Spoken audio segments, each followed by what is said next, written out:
టాటా అందరికీ నమస్కారం.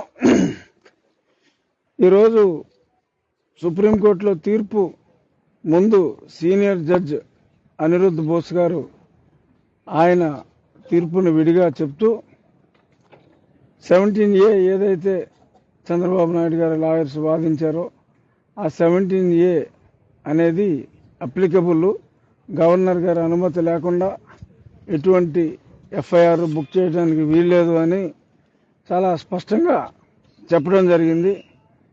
రెండవ judge junior judge Bela Trivedi గారు ఆవిడ జడ్జిమెంట్లో ఈ అభిప్రాయాన్ని డిఫర్ చేస్తూ 17A అప్లికబిలిటీ 2018 తర్వాత ఏదైనా ఎలిగేషన్ ఉంటే దానికే అప్లై అవుతుంది తప్ప దాని ముందుకున్న దానికి అప్లికబుల్ కాదు అన్నారు. గతంలో చంద్రబాబు నాయుడు గారి లాయర్లు సెటిల్ అయింది కూడా ఇంత మునుపు ఇంకో సుప్రీంకోర్టు జడ్జిమెంట్లో ఎఫ్ఐఆర్ ఎప్పుడు బుక్ చేశారు అనేది ప్రాతిపదిక 2018 ఆ చట్టం వచ్చిన తర్వాత జూన్ మాసంలో ఆ తర్వాత ఎటువంటి ఎఫ్ఐఆర్ బుక్ చేయాలన్నా అని గతంలో కూడా ఒక తీర్పు ఉంది. మరి అయినప్పటికీ వాళ్ళ సీనియర్ జడ్జి తీర్పు అనుకూలంగా, రెండో జడ్జి జూనియర్ జడ్జి తీర్పు అననుకూలంగా వచ్చింది. బట్ సుప్రీంకోర్టులో సీనియర్ జూనియర్ ఉన్నప్పటికీ కూడా ఇద్దరికీ సమానమైన హక్కు ఉంటుంది కాబట్టి దాన్ని సుప్రీంకోర్టు చీఫ్ జస్టిస్ గారికి రిఫర్ చేశారు. జనరల్గా ఇటువంటివి రేరుగా జరుగుతాయి.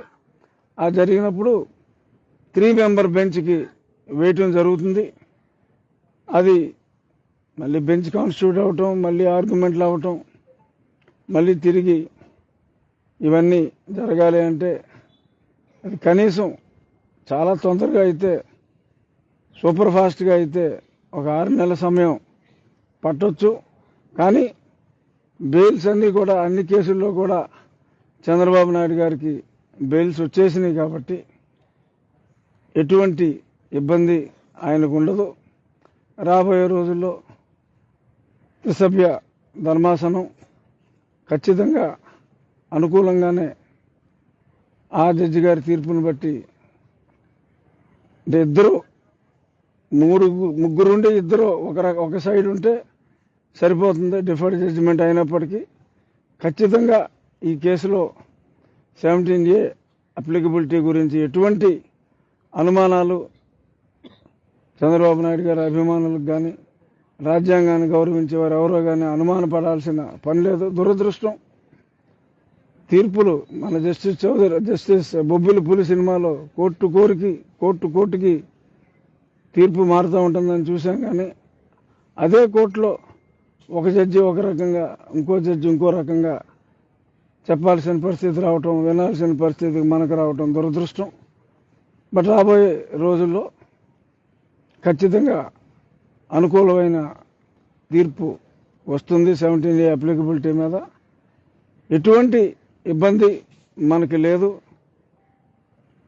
ఎన్నికలకి హుషారుగా వెళ్దాం. ఇది మనకి ఒక రకంగా సీనియర్ జడ్జి తీర్పు ఇచ్చారు కాబట్టి మనం అనుకూలంగానే దీన్ని భావిద్దాం. హుషారుగా ఎన్నికల్లో ఈ తప్పుడు కేసులు పెట్టిన ఈ ప్రభుత్వాన్ని దించే వరకు అవిశ్రాంతంగా మనం పోరాటం చేద్దాం.